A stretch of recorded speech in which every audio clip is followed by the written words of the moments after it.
paranoias, and angers are organic psychological reactions to losses and griefs.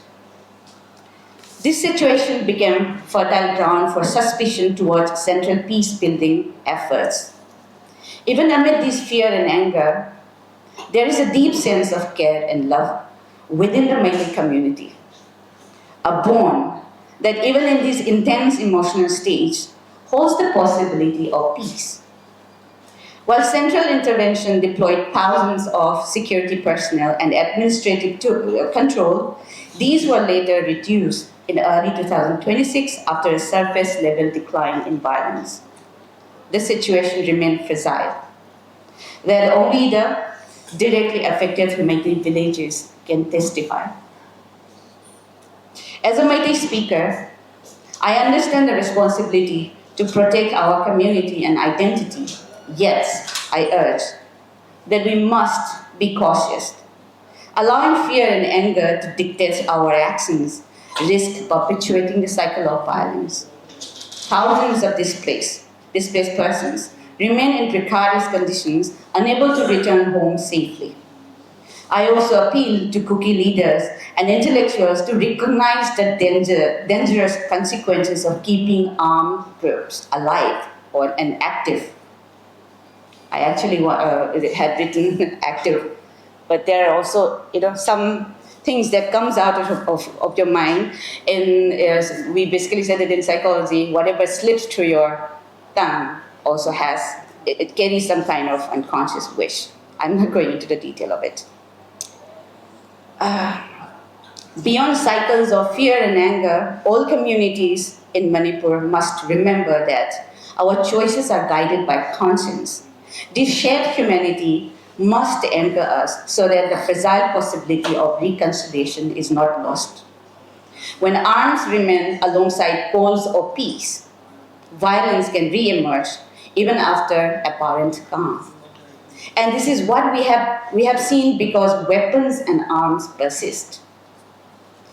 To name a few, even after official directives to surrender arms, attacks continued in Meitei villages near Kuki-dominated areas. In September 2024, a high-tech drone bombing in the Kotru village marked a new escalation, killing 2 civilians and injuring over 10. In the same year, another attack was carried out by the Kuki militants in Moirang and killed a Meitei shaman.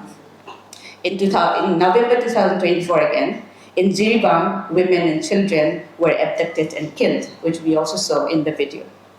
In 2025, farmers were attacked. In their paddy fields, a man was shot in the hand, a woman shot, and later succumbed to death. Her last cry that we just heard, also have seen on the video, her last cry still echoes today.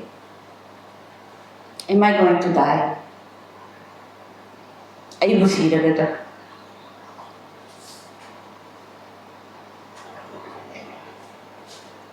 Residents nearby the shootout areas abandoned their lands in fear of recurrence of such heavy armed violence. Although security forces have been deployed and have sometimes intervened to lower tensions, attempts remain unfruitful and farmers remain fearful of returning to their fields. In January 2026 again, Risikanta Mayanglambam was shot at point blank range on an open public road in Churachandpur in the wee hours again. While visiting his Kuki wife, he was shot mercilessly, despite his plea with folded hands to spare his life. His plea was videotaped by the killers and kept viral to mock Meitei community. These killers have lost their conscience and sanity. They are dangerous to the Meitei society today, but they can also be dangerous. They can become dangerous to their own community, people, and others too. Their psychological delirium has reached a point for ordinary human to comprehend. We must understand